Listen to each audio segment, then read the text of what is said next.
Just out of curiosity, how many people in this room have heard of Ballerina before? 0 hands up. Awesome. I love it when that happens because now I can make up any shit I want and you won't know any better as long as I can sell it. Ballerina is basically it's a programming language that says what would happen if we actually started with the concept of services. It's one of the first service-oriented programming languages that I've ever run across. There are a few that come out of academia, but this is the first one that I've seen actually developed by and for production purposes. Anybody remember WSO2? They were really big in the whole web services space with a couple of the specs. They're members of like the Oasis group and so forth. They're the ones that are commercially behind Ballerina. As a matter of fact, if we go to ballerina.io, yes, accept all the cookies because I don't know what no actually does. So if we drill through this before too long, we get to, there we go, WSO2, and they actually have a cloud services product called Choreo, which is kind of a partner to Ballerina. So this is not like an open source project done by one person who, if he gets hit by a bus, the whole thing is derailed. This is an actual commercially available tool. Now, one of the interesting things, you see this diagram, and it bears explanation. The WSO2 folks, when they sat down and started working on this, particularly because they wanted Choreo to be something of a low-code, no-code tool, they very much wanted the textual-based representation of code that we're all familiar with working with. They really wanted to be able to see it in a graphical form as well, okay? So the idea is that everything that you type here can be represented here, and Choreo has some views to be able to let you manipulate and work and see as data moves through this. Now, personally, I don't find flowchart-based programming to be at all compelling. I just don't. It's not a thing. I've seen many efforts along these lines for 20 years, and they've never actually gone anywhere. So I don't particularly care about the right-hand side of this picture. I care a lot about the left-hand side. But the WSO2 folks are convinced that there are a number of customers out there who really care about this. You may work for a company, particularly if you work for a manager who was technical like 20 years ago, that will actually be interested in this. It's useful to know that it's there. And it's also useful to know that, to think about the idea that essentially these are 2 different ways of compiling something to an abstract syntax tree, which then later turns into compiled code. You can think of this right-hand view as a form of source code if you really wanted to, okay? All right, so as implied, this is the Ballerina website, and this is where you would go to get all of the Ballerina downloads, documentation, et cetera. I'll be coming back to this pretty frequently. So, general purpose, concurrent, strongly typed, textual and graphical syntaxes, which I just showed you, service-oriented, optimized for integration, because one of the things services are there to do is to integrate. Either integrate with your own clients or integrate with other tools, networking capabilities, et cetera. It is open source, so if you do want to go look and see how Ballerina is constructed, currently Ballerina runs on top of the JVM. There has been plans to create a Ballerina native that would use the LLVM toolchain to compile down to native code on whatever platform you're interested in working on. If you've not used LLVM before or heard it before, this is actually the same thing that GraalVM uses to be able to do its native compilation ahead of time, et cetera, et cetera. So it's a very powerful native toolchain. Ballerina, out of the box, thinks about concurrency, and it thinks about services, and those are really going to be 2 of the biggest things. The one thing I really want to point out that's missing from this list, objects. Ballerina has objects, but it's kind of in the same way that Visual Basic had objects. Objects are a useful way of thinking about things, but that is not the core centerpiece of this language. It's really about services, and it's about being able to operate in parallel in a number of places. It is strongly typed, but there are some syntax parts in there which let it look or feel dynamically typed. It does a bunch of type inference, as most modern languages do. So for the most part, if you've done anything with Java or C++ or C# or any of the other C family of languages, Ballerina will feel at home. There will be some quirks, and most importantly, this is not going to be, this is not, I'm going to inherit from this thing, and then that gives me a whole bunch of, nope. Objects are useful, but the desire to make objects at the forefront of everything we do has led to some real impedance mismatch when we're trying to build services. The things you really need to know. Services are our principal distributed design choice, right? Pretty much anybody today who is working on a distributed system is building services, whether they are of the micro kind or the normal-sized kinds. Over in the US, we actually work on supersized services. Really? Nothing?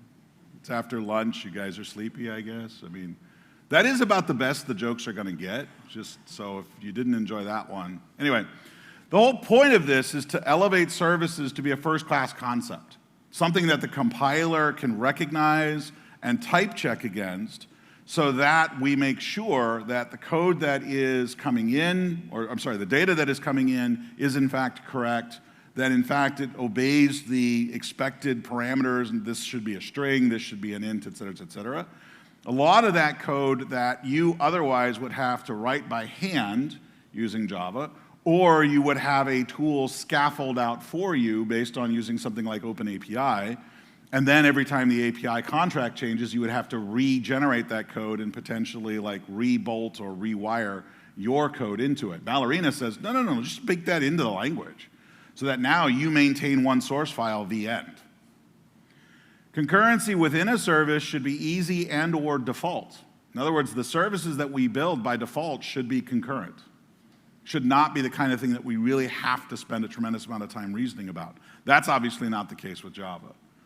The observability should just be plumbing. You shouldn't have to bake a whole lot of things into your code in order for your services to be observable. It really should be just something we turn on and it's accessible. There are enough conventions, dare I say standards, that this is the kind of thing that we really shouldn't have to build or wire up ourselves.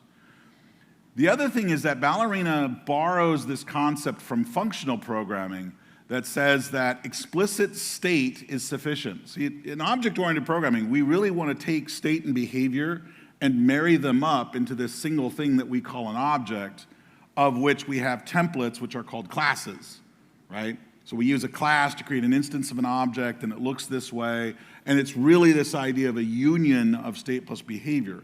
In functional programming, we say we're going to pull the functions out explicitly, and then we're going to pass all kinds of different data through it.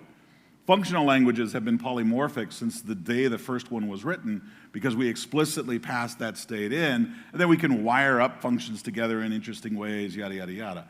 Ballerina is not a functional language. It's not an object language. It borrows concepts from both, but it's a service-oriented language. It's really setting out to mark up some new territory. The core entities, service, a resource, this is a single network accessible entry point within a service.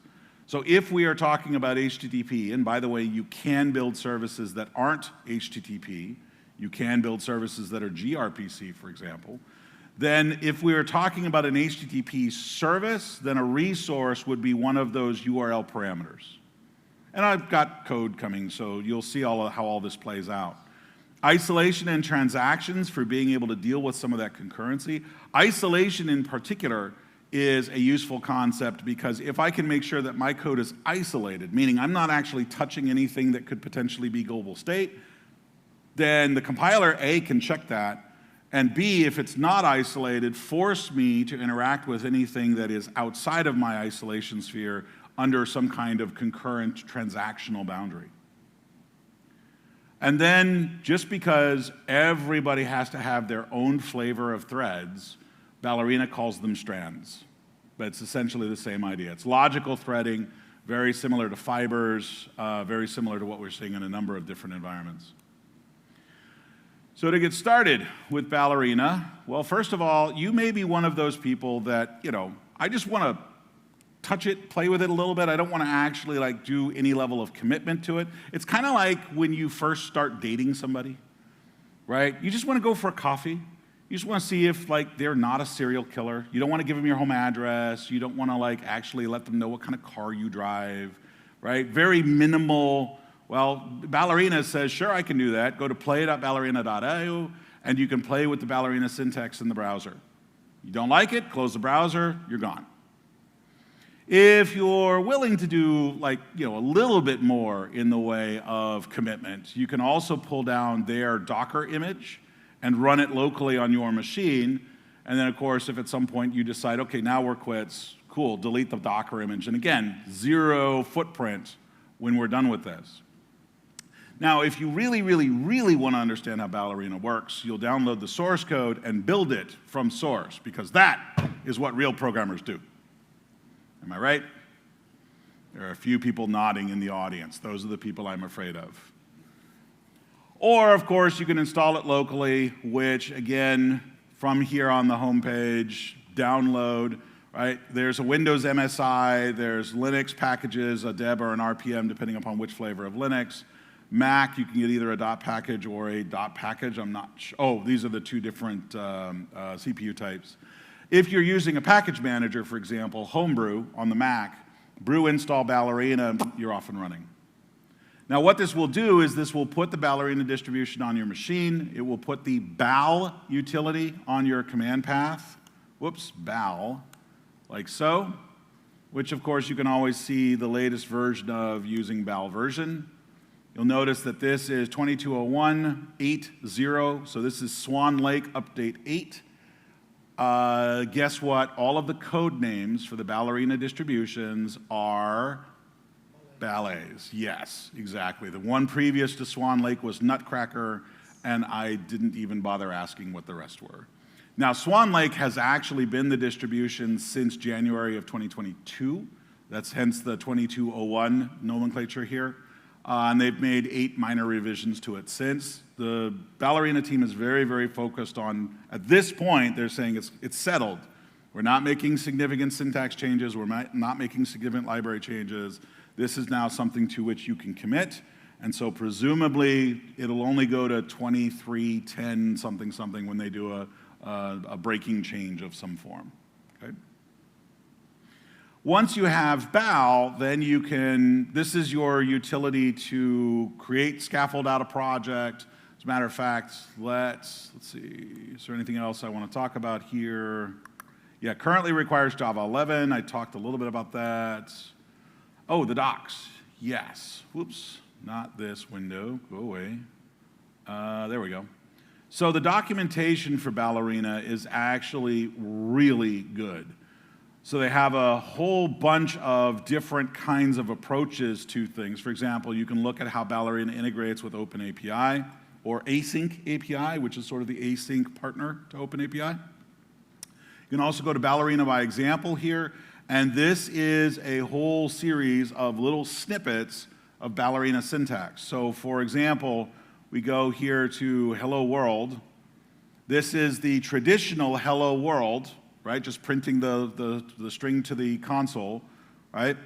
And so this will give you a sense of how it all plays. And again, you can run these guys, and this will actually take that code, bring it over here to the Ballerina playground, at which point we can run it. And so, oh, look, it says hello world. Shocking. Am I right? So, tons of these examples here that you can walk through and learn various aspects of the language. They also have a Ballerina language specification, which for those of you who are comfortable with reading language specs will tell you everything about the language, at least in terms of the syntax and some of the semantics. So they have some guides, they have these learn by examples. There is a tremendous amount of stuff here. Okay? They've done a very, very good job in terms of fleshing out the docs. And that's the URL for the language specification. So you say, enough talk, show me code. All right. Bal new will create a project, and in this particular case, the project name is called greeter, because hello world is just so overdone. And what that will create is a subdirectory called greeter, which if we pop in here, we see two files, a ballerina.toml, which is yet another markup language. I'm sorry, it's not yet another markup language. It's yet another different markup language called toml, which I think is Tom's original markup. Is that what it is, Keto? Yeah, Keto's nodding, and if Keto says it's true, it must be true, right? Yeah, toml is essentially a configuration for the construction of this particular project. So as you can see, for example, the current version is marked as 0.10. The distribution used is 2201.8.0. This would be what we would use to indicate which version of Ballerina and the Ballerina tools we use to build this, right? Notice build options, observability included, true. This means that if we build something that makes use of services and resources, all the observability hooks will already be there. But let's look at what we see in main.bal. Well, not surprising, it looks exactly like hello world, okay? Now to build this, we can say bal build, or to run this, we can just say bal run. What this is going to do is this is going to compile into Java bytecode, turn it into a jar file, and then execute it. So Ballerina, in terms of its execution footprint, if you've already got the JVM inside of production somewhere, boom, you're good. Just think of this as a different way of writing Java. And that's what you tell the guy who runs IT. No, it's not a new language. It's just Java, bytecode. Okay? All right. The syntax, as you can tell from having looked at it a little bit, it's a C family language. We use double slash for comments.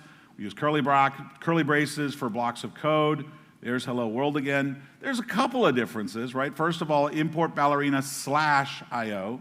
This is how we actually semantically, or syntactically, I mean, separate different package names. So in this case, we're pulling in the IO package. Notice public function. So notice, first of all, that Ballerina, again, in keeping with some of the functional principles, says, look, we can have global functions. Why can't we have global functions? As a matter of fact, you could argue that services are basically global functions. They take input, they perform some processing, they hand back output, the end. Why do we need to conflict everything by throwing objects into the middle of this? Notice that when we use a symbol from within a package, we use the colon to separate the package name from the symbol name. Okay? I'm not entirely sure why the choice of that. I don't begrudge it either, because in some cases using Java, it can actually be difficult to know that when we went from package to class to static member or static class, the dot is kind of overloaded in a number of places, and it can make it a little complicated to figure out exactly where the hell this thing came from. Is this a static member, et cetera? Structurally typed.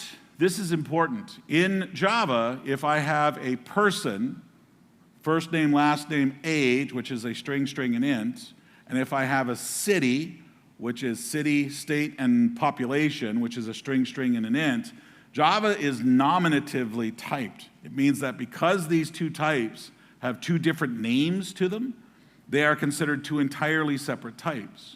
But when we start talking about services and we start talking about passing data across over services, we actually don't care what the name of the thing was. What we care about is, are we getting a string, and an int?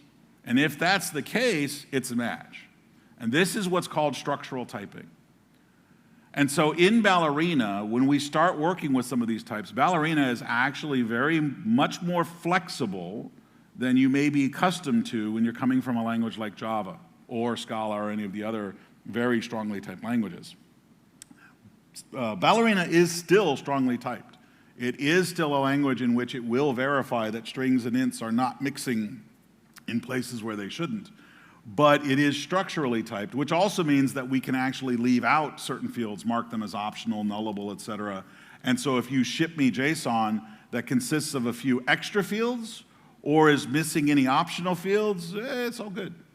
Because I have explicitly said, these are what's required and these are what's optional. I mentioned this already. So here, more of the same. This is a more interesting Ballerina example. This is the restful Ballerina Hello World. And by the way, that's it. So if I actually take this here and let me Visual Studio Code, let's go to main.bal and let's replace it. There we go. By the way, there is a Ballerina plugin for VS Code if you want to use that as your principal IDE. I think the Ballerina team mentioned that they also had an IntelliJ plugin. I haven't tried it myself. Most of the time if I do this, I'm just doing it in VS Code. This is now sufficient to spin up a Hello World service. So bal build. I saved that, right?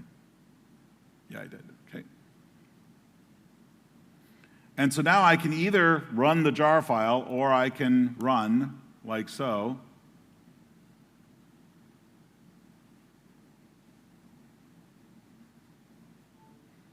At no point did I say Ballerina was fast, right? I mean, truthfully, it's doing a tremendous amount of stuff under the hood, and it's now running the executable. If we look at this, you'll notice I don't actually have any output being generated here, so you could be forgiven if you're not sure if it's running or not. But if I, in fact, let's see, clear that up, curl localhost, let's see, what port did I bind this to? Oh yes, that's port 8080. And the service is slash and the resource is a get, so I should be able to do this. No matching resource found for path. Oh, let's see. I think bal run, oh, of course, slash greeting, that's right.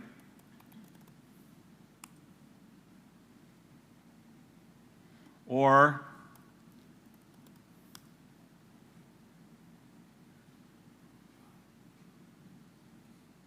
I mean, it's a service. It's HTTP. And what's more important is that the compiler verified all of this stuff. The syntax here, notice I'm creating an HTTP listener on port 8080. Notice the new here doesn't actually specify the type because it can figure some of this out already based on what the left-hand type is specified here. I've specified that I'm creating a service on that particular listener and that there are two resources, because again, REST, representational state transfer, it's about resources sending back representations. So the first is a function that is tied to the get verb of HTTP, and it is called greeting, and that is actually going to be the name of the endpoint, and it returns a string. But notice here, the name of the endpoint includes a parameter which I can then make use of inside of the body of the code. Again, all of this is compile time checked. So if I go back into my editor here, and if I in fact misspell that,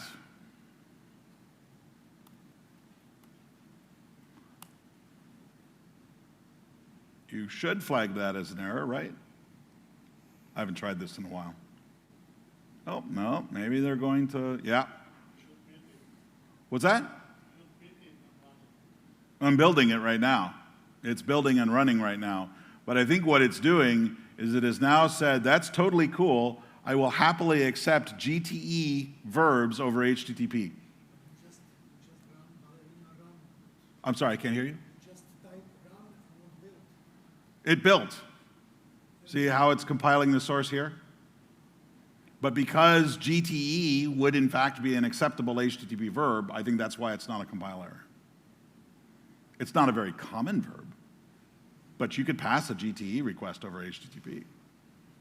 Sure. Now, most of the time we'd prefer it to look like that.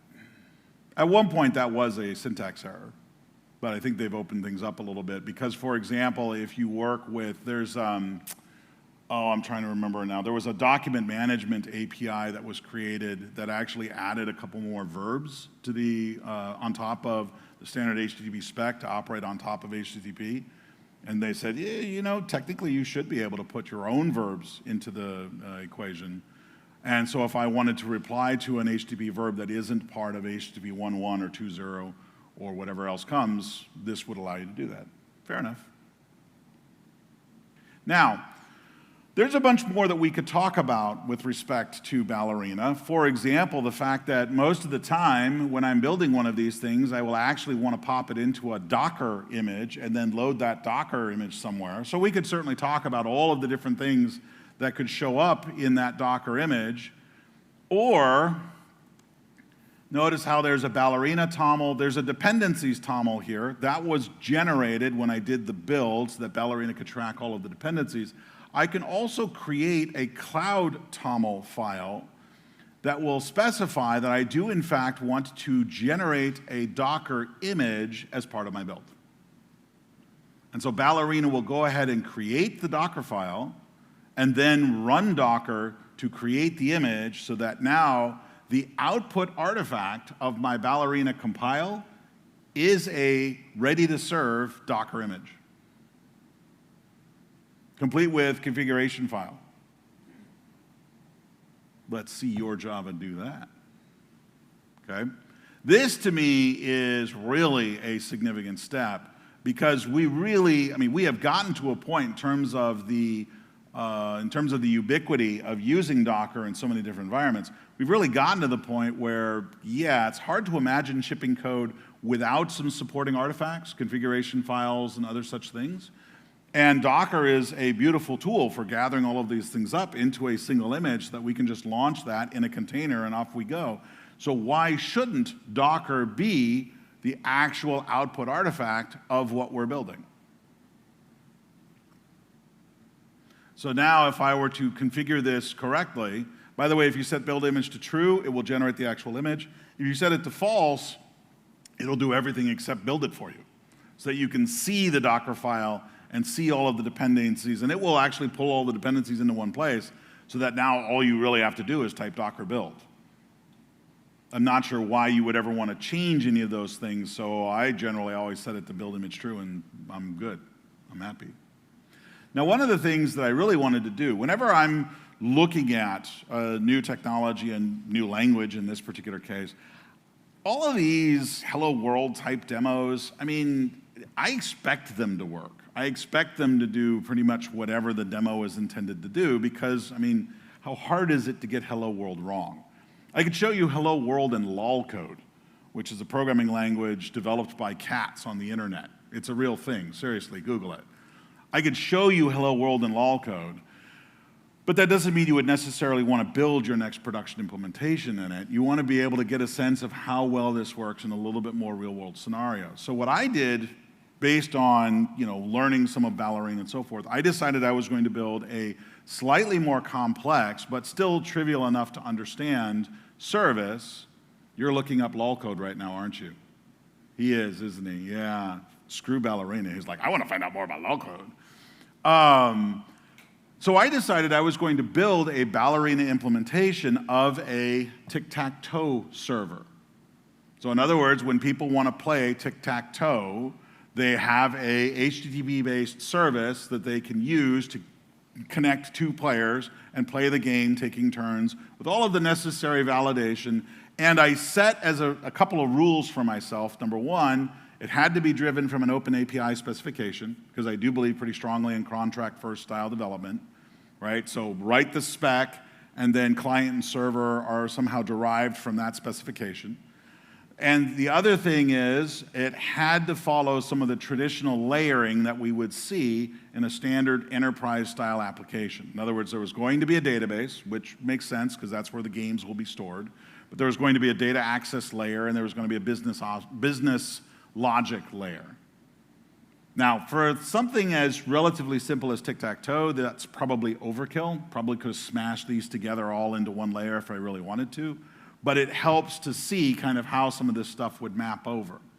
So, and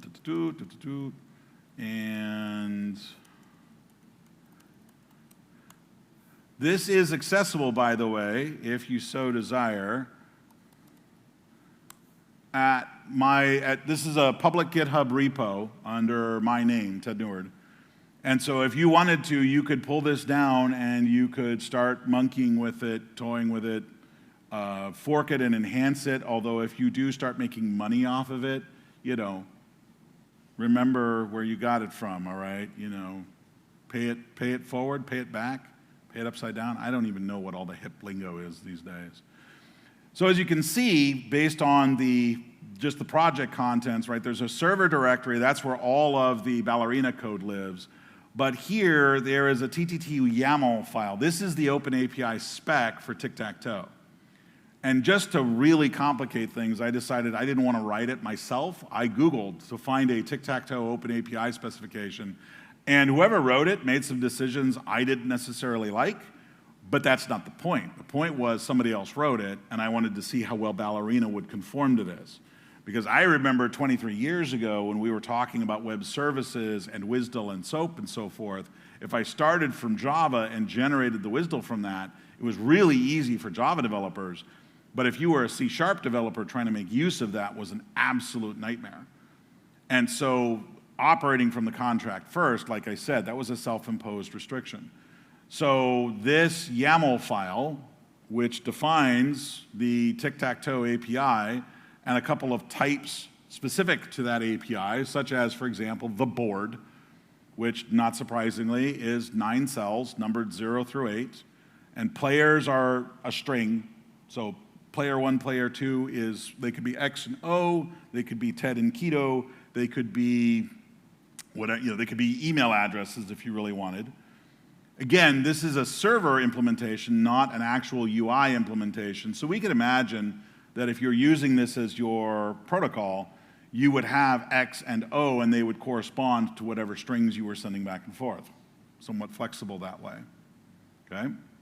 But it's got the usual list of things. Get me a list of all the current games, create a game, right? Let's see, get a game by identifier, a lot of the traditional REST stuff. Yes, Mr. Man.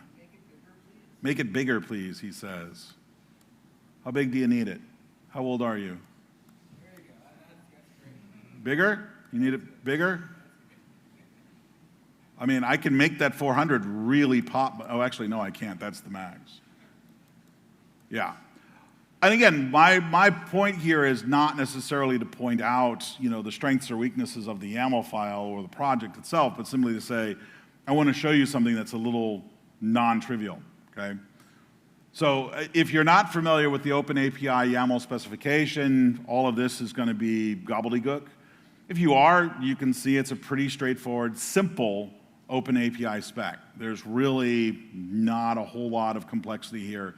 Probably the most complex thing is this game type, which represents a current game, which has a unique identifier, primary key, 2 players, board, which is literally just a string with the numbers 0 through 8, and then who is in which cell, or it's empty, meaning the space is empty, and a message indicating what happened most recently.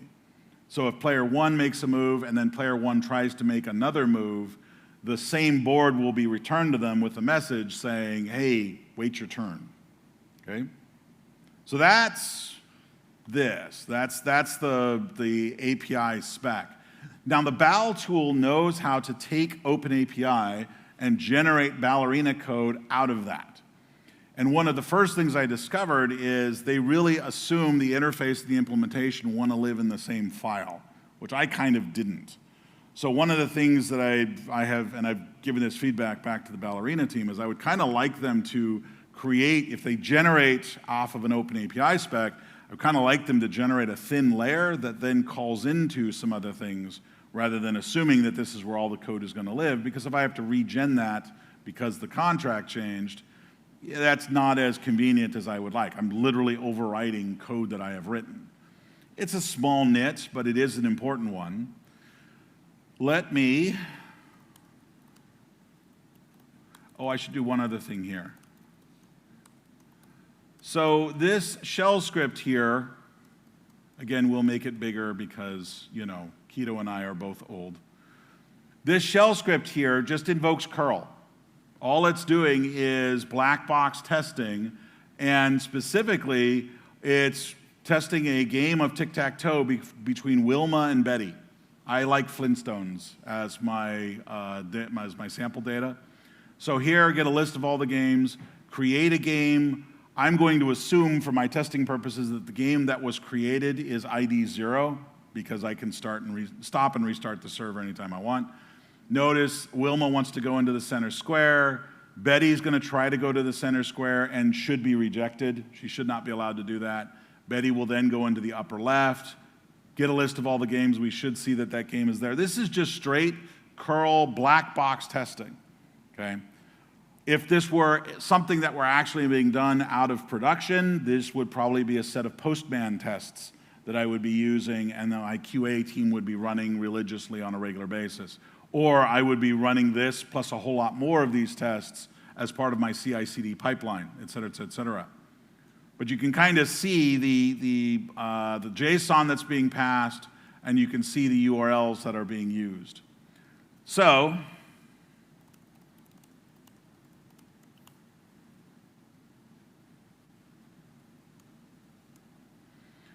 here, again, Ballerina Toml. You notice I built this a little while ago. That was version 5.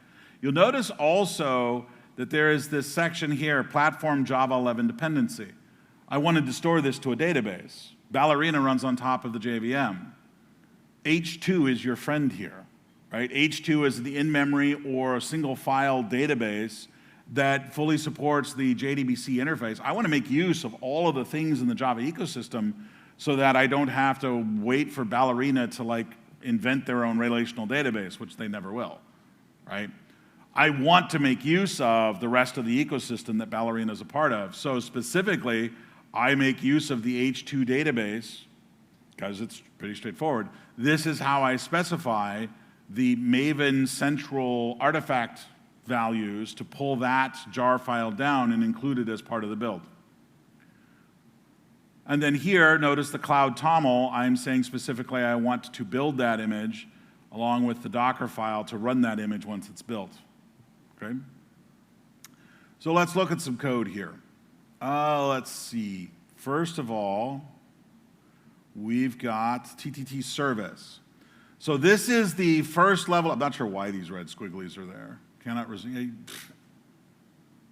Visual Studio or VS Code sometimes gets confused, and I'm not entirely sure why. It's definitely there. So here, this is part of what was generated when I generated the server-side scaffolding from the OpenAPI spec. Some of the names leave something to be desired. EP0, but endpoint 0, yeah, okay, I don't have a really better one for it right now. Notice again, I'm saying I want it to be listening on port 9090. And you say, but Ted, in production, wouldn't you want it listening on port 80? That's true. And I would probably want to control this via some form of environment variable or configuration parameter, which I'll show you how we do in Ballerina in just a second. But notice that a lot of this service / very similar to what we saw before. However, this here, remember I talked about isolation. The Ballerina compiler will in fact verify that this code is in fact isolated. And if it is isolated, we can run as many concurrent requests down this function as you like. There is absolutely no reason not to, because the compiler has verified that if this ever touches anything global, it is in fact protected. This is one of the things that really threw me for a loop when I was first trying to build this thing, because it looked good to me, and then I would put it into the Ballerina Discord server and I would say, hey, oh, you notice this line right here? That could be touching something outside of the isolated scope, therefore Ballerina can't verify, therefore this is no longer isolation safe. Oh, okay. So here, I'm saying I want to make sure that this code is isolated. Notice it returns a game array. It does not return a chunk of JSON. Ballerina knows how to take a game array because it knows the game, because it knows the schema that was specified in the OpenAPI spec, and so it knows how to turn a game array into JSON silently, magically. I don't have to mess with it. Notice here, game array, vertical pipe, error.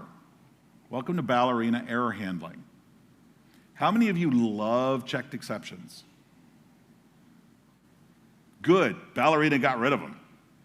And instead, Ballerina has this type called error that will be returned in the event of an error. And notice what I'm saying here is that the result from calling this getGames function, which is in a different file, I'll show you in a second, can be a game array or an error. This is sometimes referred to as a union type declaration. Okay? So here, this instance of games is either type game array or it's type error, which I validate using the is statement. This is how we do a type check in Ballerina. If it's an error, okay, print the error and return an empty array. On the other hand, if it's not an error, it must be a game array, and so now I can return games. And notice I don't need a cast here.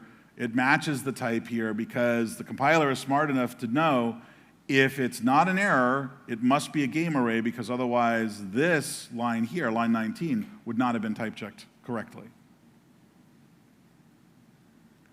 Return a particular game from the database. So here I'm saying pass me the ID as part of the URL, and I will either return a valid game object or I will return the HTTP not found type.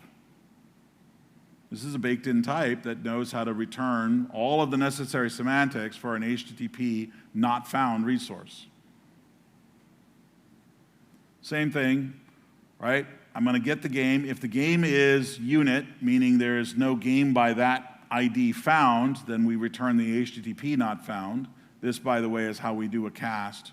To say specifically, I want to hand back some empty JSON, but I want it to look like an HTTP not found object.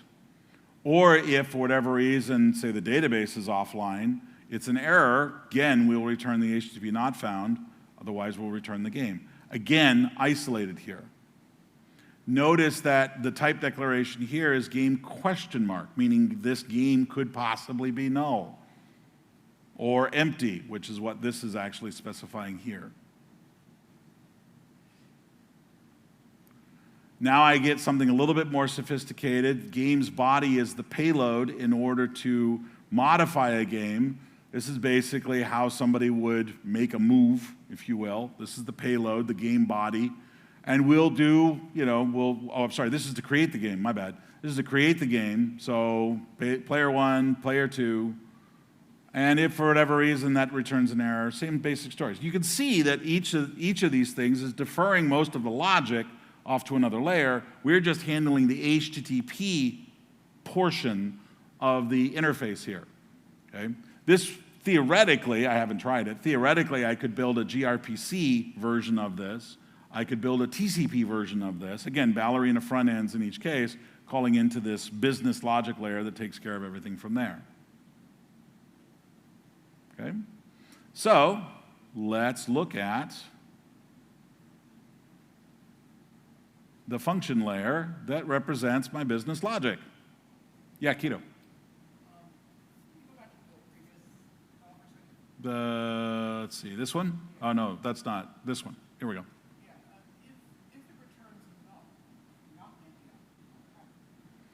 If which returns null? What returns null? So like if I had post games here returning null? Line 62 here. So currently the way create game is declared, right? If we look at the functions.bal where this is declared, it's declared as returning either a game or an error. Right? If I wanted it to be able to return null, it would have to be a game question mark or error, right? That's the power of this structural typing thing, because frankly, null is, the guy who invented null has apologized. Do you guys know that? Yeah, Sir Tony Hoare, who was knighted by the Queen for his contributions to computer science, about 10 or 15 years ago, receiving an award from, I think it was the ACM, during his acceptance speech, talked about his $1 million mistake, null. which, by the way, judging on the number of null pointer exceptions I've had in my code alone, is vastly underselling it. I think it's like $1 billion mistake, truthfully. Because we use null to indicate this weird third condition, right? I'm going to go to the database to look to see if something is there, right? If it's not there, I return null. Well, okay, should you return null or should you return an empty array? Because the empty array, or the empty collection, we really should get away from arrays entirely and start returning lists and other like first-class collection types, because a list can have a length of 0. Null, if you try to do anything with it, you're going to get a null pointer exception. And everybody that consumes this method now has to check to see if the thing is null, as opposed to simply saying, hey, let's just loop through this empty list, which means we never actually loop. That is perfectly logical code. It's part of the driving force behind the use of optional in Java in more recent versions, is to try to get us to stop using null. And frankly, I would just rather institute a rule amongst my programmer teams that if you use null, I don't know, I smack you in the knuckles with a ruler, right? I'll put on the nun outfit. No, whack. For some reason, programmers don't like that. They instead want a new type to work with. Ballerina says no, I mean, just either it's an object or it's error, and we can move on. Do you have a question? Can you explain, please, more the syntax on the line number 69? The syntax on line 69 here? Yes. So here, what I'm saying is, so in the HTTP specification, there is a return code for the indication that I have created a new resource, right? Most of the time when we build APIs, we just use 200 OK. But there is an actual 200 series code indicating we created the resource. So what I'm doing is I'm saying I want to return an HTTP created result, but I want it to include the body. So in the HTTP body, I want it to include my game object. So you notice I don't actually know what the HTTP code is for created. I don't have to. The brackets here are essentially Ballerina's syntactic way of saying this JSON here should in fact be of this particular type so that it satisfies this declaration up here. It's kind of a typecast, but it's more of a structural typecast. We're saying take this JSON here and make it fit inside of the larger structure that is the HTTP created. And I hesitate to call it an object because it's really not. It's a structure. Okay? Cool. Let's go look at some of these functions here real quick. So remember when we were talking about the fact that certain values should in fact be something that we defer until runtime? In fact, that we would argue that those values should in fact be configurable. Yeah, Ballerina made that into a keyword. And what this says is, okay, in the configuration file, there will be possibly a key called GameDB file. If not, defaulted to this value here. So this is where the whole Docker image starts becoming really, really powerful. You set some of these configuration values in your code. Now the configuration file is a part of the build, and it's included as a part of the Docker image. And so poof, we just ship it, and it's all there ready to go. If you are doing a production build, you can easily slip a step in that says, oh yeah, use a slightly modified version of the configuration file. It still produces a Docker image, and off it goes. So here, by default, my game file is going to be called games, and I believe, let's see, I think it's in Ballerina, no. Oh, sorry, config, here we go. So notice here I have username, password. I'll give you 3 guesses as to what those refer to, remembering that we're talking to a database eventually. There's my GameDB file. Notice also ballerina.log. This is the logging level at which I want. So this is where all the configuration stuff takes place.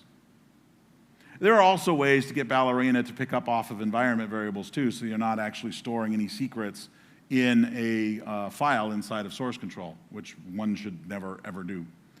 But here, we're just seeing, very, very simple logic, right? For getting a list of all the games, there's no logic to be added there. I just go straight to the data access layer to retrieve them all. For creating a game, I want to insert, grab the result, hand it back. Nothing real sophisticated there. For checking for a winner, okay, this is where we get a little bit more complicated. So I go through a variety of different win patterns to see if somebody wins. Notice, by the way, that game read only here. This is one of the ones that I really struggled with when I was trying to write this to be isolated. This will actually imply that not only does this need to be a game object, it also needs to be read only. I'm not actually modifying the game. I'm just saying whether or not we have a winner.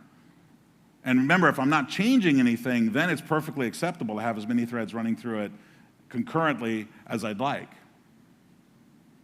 So here I just run through each of those possible patterns, and once I'm determined that there is or is not a winner, return true or false as necessary. There's also a separate check cats. Remember, cats is a draw. There are no more moves and nobody wins. Okay? So there's a little bit of sophistication here, but not much. All of it is isolated to this particular layer. But we make use of a game DB object because I deliberately wanted to try to do something in objects. All of the game DB code here, this could easily be punted into a series of functions, and arguably should be, because relational databases and objects don't always mix very, very well. But here, there's my JDBC client.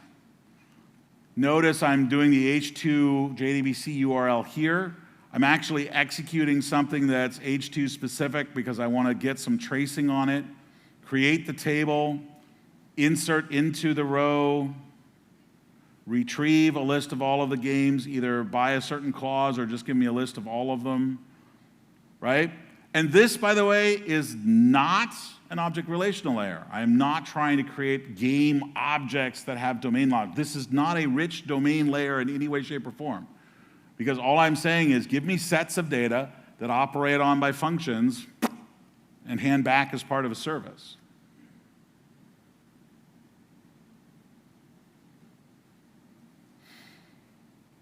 And thus, I mean, I suppose I could show you the raw database here, but that would be kind of silly. It's a H2 file, etc. And you can fork this, build this, load it into your favorite cloud, and now you have a tic-tac-toe server. More to the point, Ballerina, if I were to build this, if I were to try to create this, including all of the unit tests for testing each of those functions, game database layer, and the service itself, this project would be much, much larger if it were, in fact, something that I had done in Java or C# or pretty much any other language. The fact that Ballerina is a language that is specifically designed around the creation and consumption of services means that now I get a tremendous amount of compiler and environmental support for doing exactly that. The drawback is if you tried to use Ballerina to build, for example, the front end for the tic-tac-toe, where we actually bring up graphical and the hatch and the X's and the O's, and yeah, Ballerina is going to suck for that. But Ballerina doesn't ever want to try to do that. Ballerina is very, very comfortable focusing entirely on the back-end parts of your system. I know I'm already a few minutes over, but did anybody have any quick questions before we sign off? Is it interoperable with Java? Can you call Java classes? Oh, that's what is it interoperable with Java? Absolutely. Because right here, right, I'm using a JDBC client.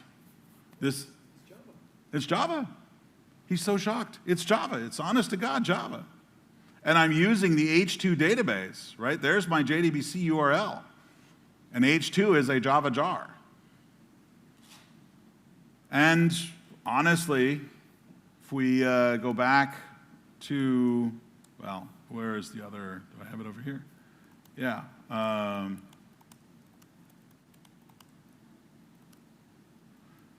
Cache, somewhere in here.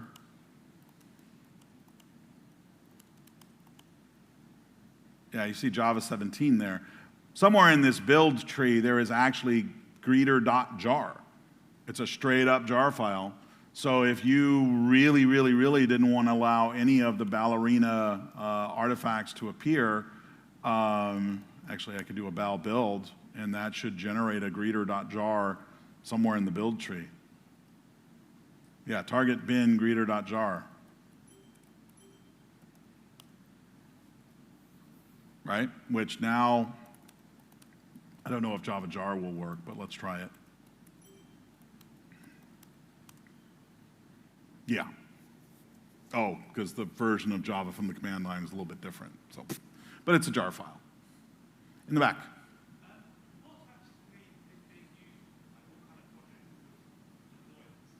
What kind of project would use Ballerina? I don't know. What kind of projects you got?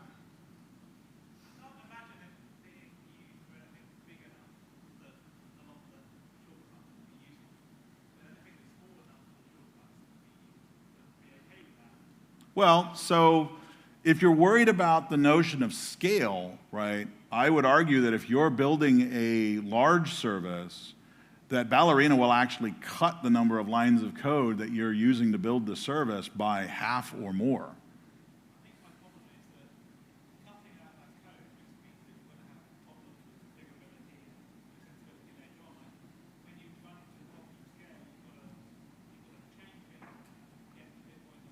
So what I'm hearing you say is, Ted, I'm a control freak, and I need to be able to see every line of code. And man, the fact that Java garbage collection occurs without your help must really, really chap your hide. Well, but my point is that a lot of the stuff that you right now are saying, well, there may be problems later, and I need to debug that, right? Well, when's the last time you had to debug the Java garbage collector? Because let me tell you something, 25 years ago, as Java was trying to make inroads, C++ programmers argued exactly the same thing. I need to see when objects are allocated, and I need to control how and when they're released. And they were wrong. They were just flat wrong. And I don't want to necessarily tell you that you're wrong, but I do want to tell you that maybe this is a case where you want to examine the history and be on the right side of it. I think that we are long overdue for a new leap in abstraction level, right? Because if you look at the history of programming languages, every time we've reached a sufficient level of complexity in our code, a language has come along and pushed a lot of that complexity into code that was generated by the compiler, right? Again, C to C++ was about going from global functions manipulating global state to let's push the state and the functions together into a class, into an object, and boom, object orientation started, even though objects had been around for 20 years prior to that, right? And then from C++ to Java was really all about letting go of some of this desire to really need to own memory management. Oh, by the way, we got a virtual machine for free, which meant we got reflection, and we got the ability to load code without having to worry about what kind of operating system we were on. We got a tremendous amount of power there. Every time we've up-leveled our abstraction layer, but when we got to objects in Java and C# and so forth, we kind of plateaued. And we kind of collectively, as an industry, have said, oh, God thinks in objects, so we're done. We don't need to create any more sophisticated languages. But actually, we kind of do, because you have to think at a very, very fine level of detail when you're using a language like Java or C++ or C# or something like that. And frankly, I don't want to think at that level anymore. I want to start thinking at upper levels. I don't want to have to worry about JSON bindings, and I don't want to have to worry about object relational mappings if I can possibly help it, and so on and so forth. And so I think there is room. I think that we are ripe for a language to address the problems of the day, which is to build services. That doesn't mean that the industry is going to be smart enough to adopt it, and it may be that Ballerina doesn't quite have enough of a compelling reason to get industry to adopt it, but whatever the post-object-oriented language era will be, it will have to be something that allows us to build services, or we somehow move away from services into something else and a language meets us there. I'm not sure. But yes, I definitely think if I were building a HTTP-based service today, I would reach for this long before I would reach for Java or C#. Yep. Let go, my friend, let go. In the back. Shout, I can't hear you. Libraries.